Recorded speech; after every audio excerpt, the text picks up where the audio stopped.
start the series of Killing the Mob, and I had other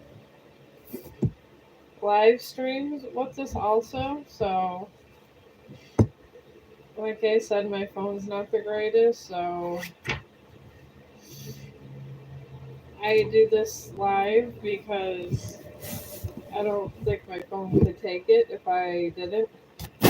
So,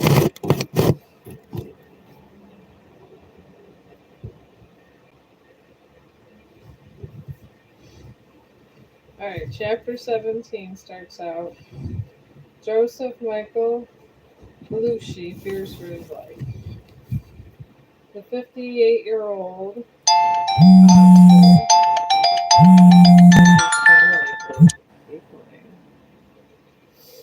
Joseph Michael Belushi fears for his life. The 58-year-old member of he is a mobster, but didn't say mobster. Genevieve's crime family, currently serving a sentence of 15 years for heroin trafficking, walks quickly across the prison yard. Belushi is the cellmate of Vito Genovese, to whom he has sworn a lifetime oath of allegiance. Beluchi's official mob title is that of a low-level soldier and is made man. He has also taken a vow of amire, silence under questioning.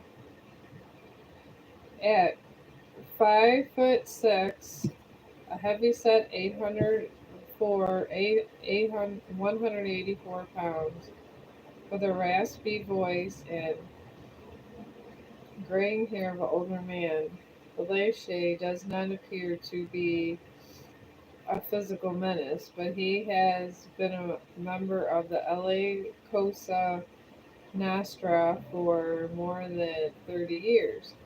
He knows how to deal with a threat. He does not attract attention as he wanders close to an area, undergoing construction, and quietly picks up a 2-foot section of iron pipe. Weapon in hand, Belushi knows he must act quickly. This is not the first time the diminutive mobster has plotted murder. He's been a criminal since the age of 9 while growing up in East Harlem, New York.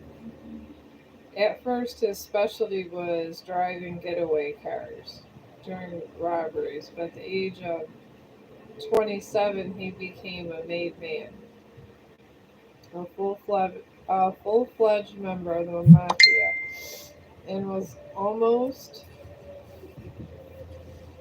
immediately involved as a Salado in the bloody 1931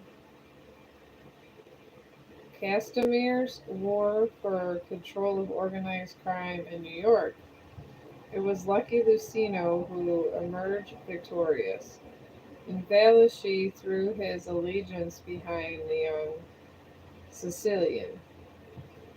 When Vito Genovese took over the New York family following the 1957 murder of Albert Anastasia, Belushi had no issue switching loyalties.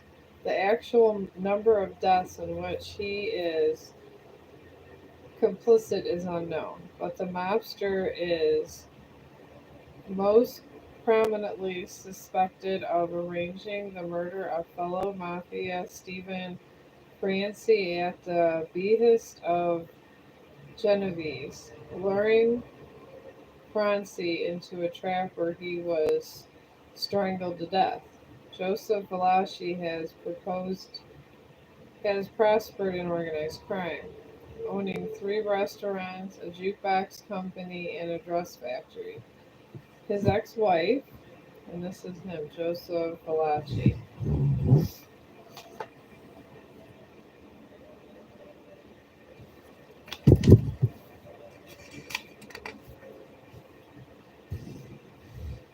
Alright, Millie, whom he left for another woman after 25 years of marriage, knows all about his illicit lifestyle. His father was Gaetano Rene, the founder of Luce's crime family, who was murdered by a shotgun blast to the head at age 40.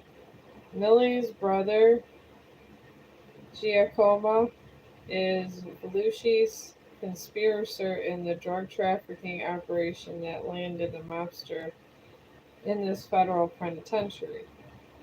Joseph Valachi has one son, Donald, a 26-year-old construction worker in New York who may not know what his father really does for a living.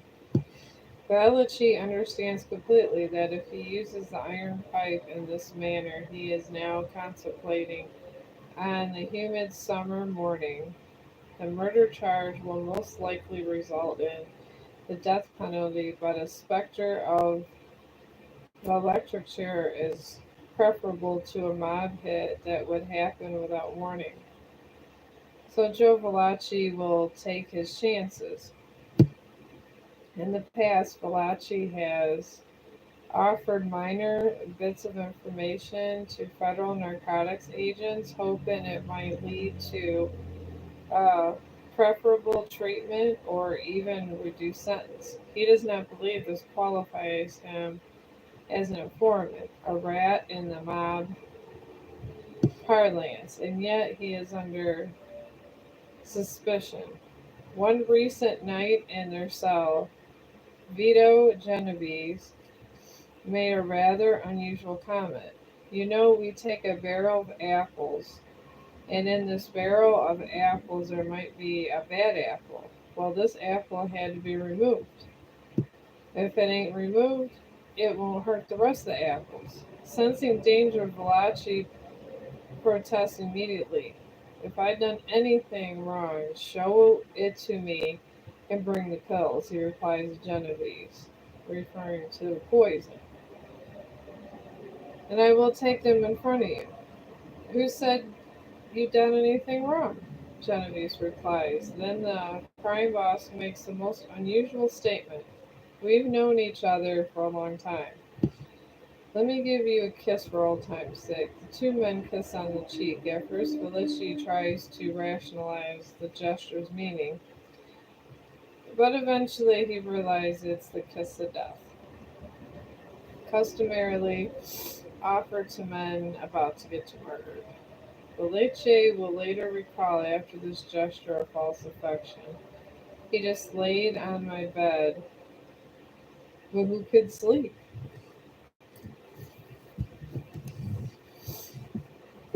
This is getting interesting. Whatever Genevieve's motives for wanting him dead, Joseph Valachi knows who will do the killing. He believes the task will go to yet another inmate connected with the Genovese family. Joseph Di Parmeno, a known enforcer for the crime boss. So Joseph Valachi decides to strike first. Pipe in his fist, he walks across the yard where Palermo now stands, but before his imprisonment, Joe Black, as D. Palermo is nicknamed, had a reputation as a drug trafficking mastermind.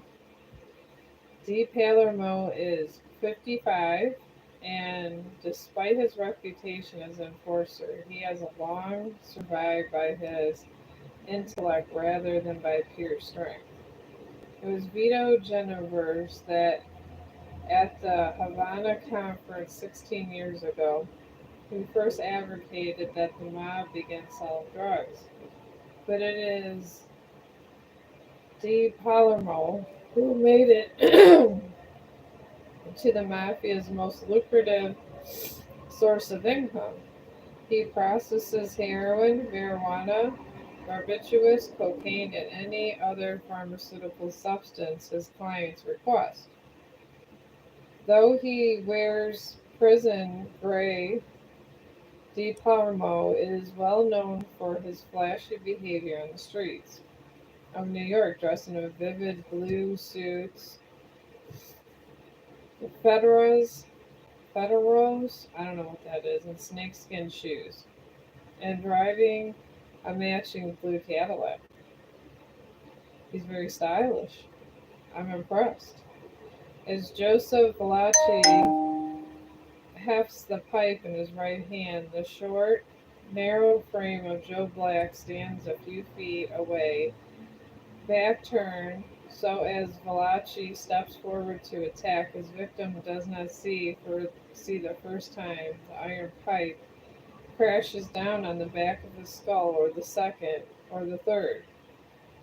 Knowing guards will soon intervene, Valachi flails at Di Palomo's lifeless corpse until he's sure the Carpo is dead. But Valachi has made a mistake. The man bleeding in front of him is not Joseph Di Palomo. Instead, Valachi has ended the life of Joseph Sapp, a convicted forger with no criminal ties to Vito Genovese whatsoever, but whose height and build tragically match that of Di Palmo. In an instant, Joseph Valachi realizes he will soon be joining the unfortunate Saab. I guess when you're killing people, it's kind of hard to tell sometimes. After 40 years as a criminal, Joseph Valachi knows there is only one way to avoid the inevitable mob hit. He must become a full-fledged rat. This is where his problems are going to begin, it looks like. I don't think they like snitches. I always heard snitches get stitches. The murder of 35-year-old Joseph Sapp is of little consequence, or so it seems. His remains are returned to Crawford Country, Ohio, where he is buried in the Mount Calvary Catholic Cemetery. The life of this small, thin felon was unremarkable, but the aftermath of his brutal death will change America forever. Once he makes known his willingness to speak on the record about Mafia, Joseph Valachi quickly disappears into federal protective custody. His whereabouts are unknown even to his ex-wife and son. In fact, he has been removed from the Atlanta Penitentiary and relocated to the Westchester County Jail, north of New York City, in exchange for a life sentence for murder rather than take the death penalty. Valachi agrees to testify against the mob. Meanwhile, hitmen from several crime families scout the country in search of the informant. Desperate to kill him before he can reveal their secrets, agents of the Federal Bureau of Narcotics interrogate Valachi. Among the first questions directed at the mobster when he joined the mafia. Right after the war, Valachi responds, World War I or World War II? The agent wanted to know. You don't understand, Valachi states, clarified. Right after the war with Chicago. The glimmer of unique intelligence begins a steady stream of information about the life in the underworld. When the narcotics agents have extracted as much information as they can, the FBI takes over the interrogation. In particular, Special Agent James P. Flynn makes it a priority to befriend the mobster and gain his trust. In January 1963, Malachi is removed from Westchester to the Stockade and Fort Monmouth in New Jersey, to be closer to Flynn's office. Agent Flynn begins his work with simple discussions about helping Malachi lose 40 pounds in order to enjoy better health, knowing that the mobster has a fondness for horse racing and had horse racing in his own four thoroughbreds of his own. Flynn arranges for Valachi to receive the New York Daily News every morning. Before scanning the obituary page for names of fellow mobster, Valachi pores over the horse racing results and sits down with Flynn to handicap the day's races at Belmont and Saratoga. Once their friendship is established, Flynn guides their talks into crime. Over the course of 8 months, the mobster submits to hundreds of hours of interviews, working 3 hours a day, 4 days per week. As information comes forth, it is shared with several government law enforcement agencies for fact-checking. Among them are the Treasury Department, Secret Service, IRS, and Postal Service. Amazingly, all of Valachi's information checks out. He never contradicts himself or is caught in a lie. In time, Valachi not only reveals specific details of unsolved crimes now connected to the mob, some performed decades ago, but also reveals specific inner structure of La Casa Nostra and its manner of committing specific crimes. According to Valachi, the lowest level of mafioso is simple associate. Above them are the soldiers, then the underboss, and then the top, the boss. Parallel with the boss at this upper level is an advisor known as the connoisseur. A lifelong mafioso, Valachi has seen the rise of New York. 5 families and establishment of national crime syndicate. He states for the record the names of individuals who first ran the families: Lucky Lucinio, Tomasio Giuliano, Tom Profassi, and Salvador Marianzo. Then Valachi gives up the names of men currently running the 5 families: Tommy Lucy, Vito Genovese, Joseph Colombo, Carlo Gambiano, and Joe Bonanno. Publicly, even in one of these names ensures Joe Valachi has a price on his head. Confessing to all 5 is to ask for the most brutal torture conceivable before the murder takes place. Even behind the prison bars, Joseph Valachi will live the rest of his life in fear. The damage is done. The mobster's willingness to speak in detail about organized crime, heretofore basically a mystery, will forever change law enforcement strategy for dealing with the mafia. Now that is a marked man. So if it made man, he's a marked target. I don't know if I would do all that. With more and more disclosures forthcoming, Attorney General Bobby Kennedy grows excited about sharing this information with the general public. It is arranged that Joseph Valachi will appear before a Senate subcommittee looking into organized crime. And unlike the last group of Mafianzo testifying for Bobby Kennedy's McLean hearings 4 years ago, all of whom maintained their code of amare by pleading the Fifth Amendment, Joseph Valachi is expected to reveal all as the date of Valachi's appearance before Senate committee draws near. The time comes for Special Agent James Flynn to say goodbye to the mobster. The two men had become such good friends that Flynn would often bring Italian delicacies to Valachi's cell and then share a meal with the informer.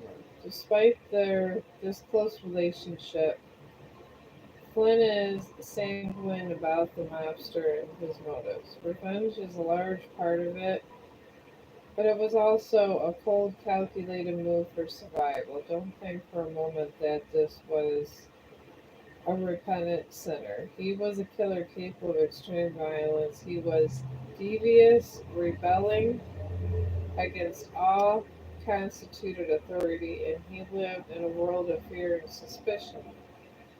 Fear especially marked him. Fear of what he was doing. Oh, I'm sorry. At the same time, fear that nobody would believe him.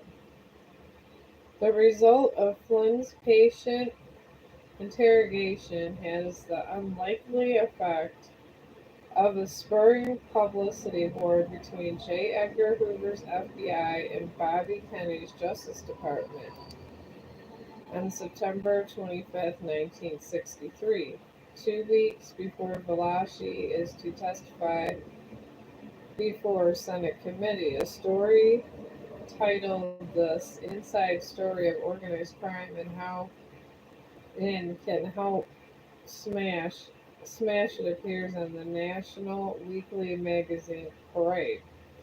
The byline is that of J. Edgar Hoover. Not to be outdone, Robert Kennedy authorizes family friend Peter Mass to write a book based on Valachi's testimony. In addition, Mass authors a story for the Saturday Evening Post about organized crime using details given him by Bobby Kennedy. Director Hoover is furious when informed of Kennedy's tactics. "I never saw so much skullduggery," he writes. Then, ignoring the fact that he was also personally published an article containing secret information, the director asks, "The sanctity of the department files, including the bureau reports, is a thing of the past, H."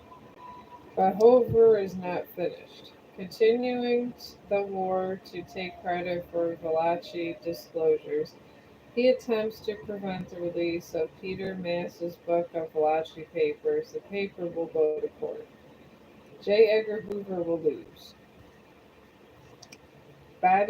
See, you don't mess with people like this. I guess it's up to the whoever has the most dirt on somebody. Bobby Kennedy is finally winning the war on organized crime. His most recent triumph came this past May when Jimmy Hoffa was indicted for charges of jury tampering. The case has not yet gone to trial, but that day will come. Kennedy's Get Hoffa squad is at last seeing results for his vendetta against the union boss. In addition, the sheer volume of information obtained from Joseph Valachi is making a difference for the Justice Department, a principal lesson provided by the disclosures of Joseph Valachi and informants is that the job ahead is very large and very difficult, writes Bobby Kennedy in a special 24-page announcement on the eve of Valachi's appearance before the U.S. Senate Permanent Subcommittee on Investigations. This date is September 27, 1963. Evidence concerning their clandestine operation is particularly hard to uncover, Kennedy writes. A witness who will testify in the face of threats to himself and his family is rare.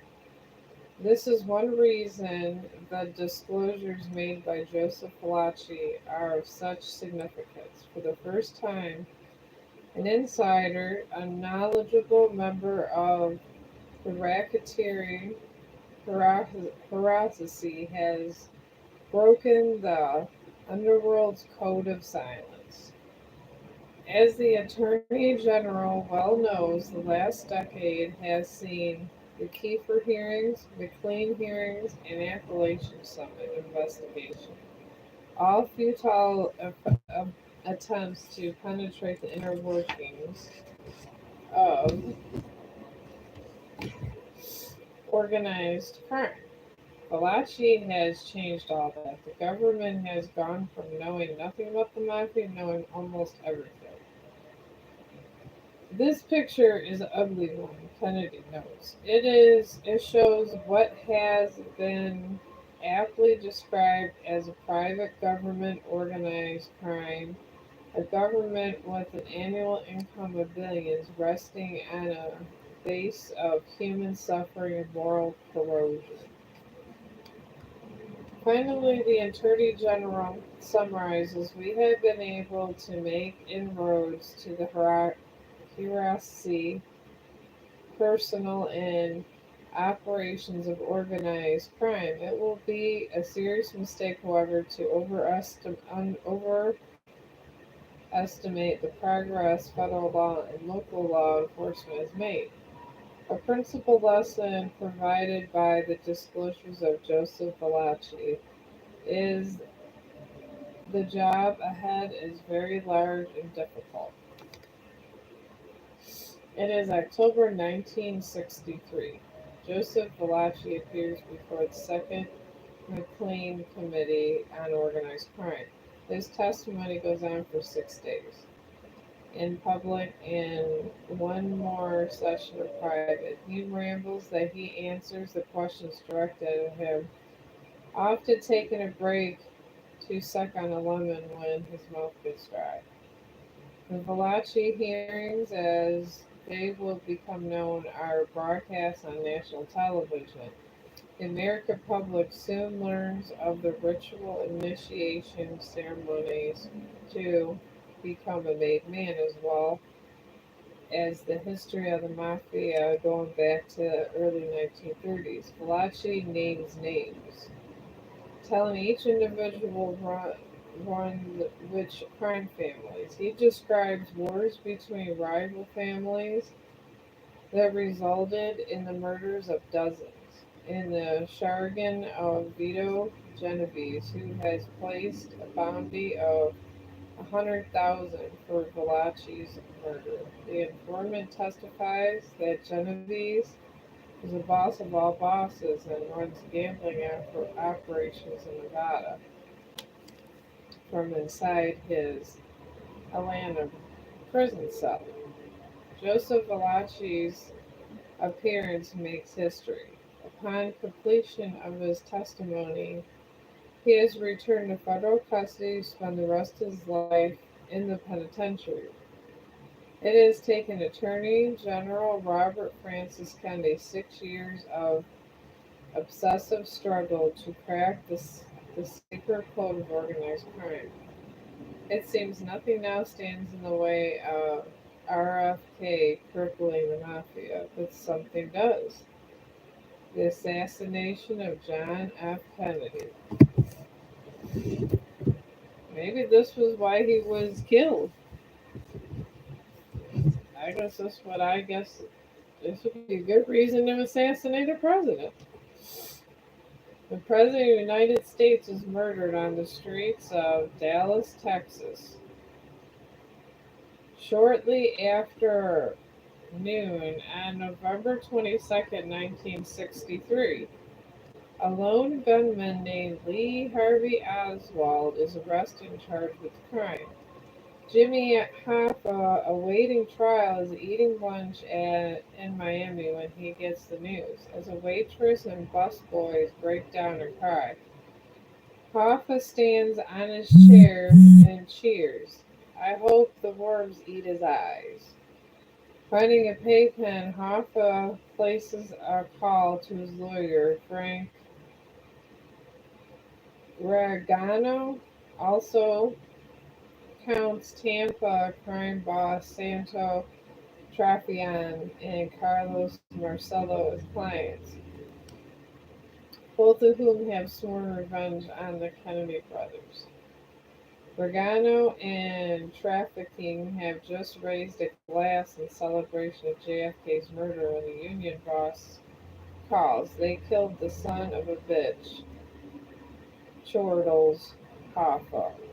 Given the Kennedy brothers' pursuit of organized crime and the number of high-powered mafiosos who have promised vengeance on the president and attorney general, there is every reason to believe that the mob might have ordered the hit.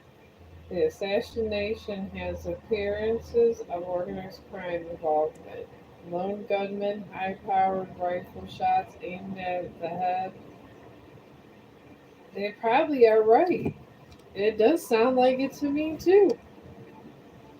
It is a worm. No, it is a warm Virginia afternoon, and Bobby Kennedy is at home sitting by his pool. His phone rings. J. Edgar Hoover is on the other end of the line. The director tells the attorney general that his brother, the president, has been assassinated. There is no emotion in Hoover's voice when he shares the brutal news. I guess they weren't friends. A shocked Bobby Kennedy places a hand over his eyes, then shares the news with a small crowd of friends on hand. His wife Ethel puts her arms around him. Within minutes, RFK is convinced that Jimmy Hoffa and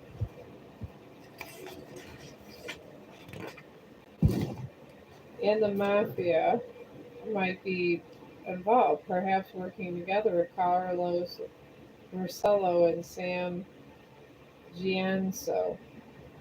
No, Gianza. But no matter who carried out the hit, the Attorney General believes it is his fault. He has long believed that the Mafia would try to kill him, but RFK never anticipated they might go after his brother. I thought they'd get me, he confides to the press secretary Ed Guthman. The Attorney General immediately asks Walter Sheridan of his Get Hoffa squad if he knows any connection among Hoffa and the Mafia in the assassination. The chain-smoking Sheridan and RFK have worked together since the first investigation of Teamster activities and began 7 years ago. His official role is that of special assistance to investigate federal crimes, but his real talent is infiltrating the Teamsters Union by cultivating informants. Consequently, Sheridan recently learned from insiders the alarming news that Jimmy Hoffa has openly discussed the possibility of shooting Robert Kennedy.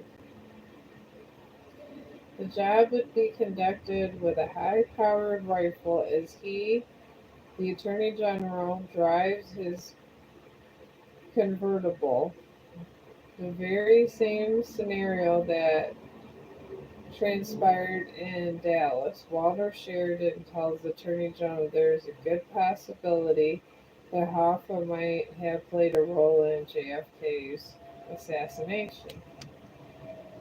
Bobby Kennedy immediately orders Sheridan to Dallas to oversee the investigation. J. Edgar Hoover is already there and sees it to that the FBI controls the crime scene. And 2 days later, there's another shocking occurrence. A sleazy Dallas nightclub owner named Jack Ruby somehow manages to infiltrate the security detail protecting the accused assassination Oswald and shoots him dead. Immediately, rumors fly that Ruby, birth name Jacob Leon Rubenson, has ties with organized crime. A subsequent congressional inquiry to the Oswald murder will later confirm this, revealing that Ruby originated from Chicago, had a significant number of associations, and direct indirect contacts with underworld figures. In the end, Walter Sheridan will return to Washington to inform Bobby Kennedy that he was not successful in finding a connection among Jimmy Hoffa, the mob, and the president's murder. And so the suspicion lingers. Who really killed John F. Kennedy? The nation wants to know. This is very interesting. It's like a long movie. Among Jimmy Hoffa's first comments to his attorney after the Kennedy assassination is an expression of relief. Bobby Kennedy is out as Attorney General, but Hoffa is wrong. New President Lyndon Johnson requests that RFK stay at the Justice Department. A grieving Bobby Kennedy agrees. His work is not done. He is very old score to settle. Hoffa. On March 4th, 1964, Jimmy Hoffa is convicted of attempting to bribe a grand juror and sentenced to 8 years in prison. A separate conviction for fraud boosts that total to 13 years. He appeals process will continue for 3 years, but on March 7th, 1967, Jimmy Hoffa begins serving a sentence at Lewisburg Federal Penitentiary in Pennsylvania. Wow. Robert Francis Kennedy has finally gotten his man. Kennedy has not finished the job eradicating the mafia, but his investigations have severely damaged America's alternate government, as he referred to the mob.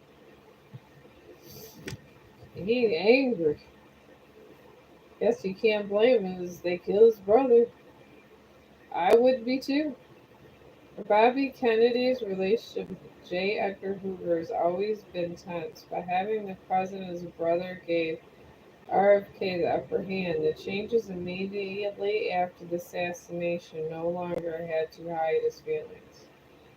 Kennedy would acknowledge to his friends that he no longer had to pay attention to me.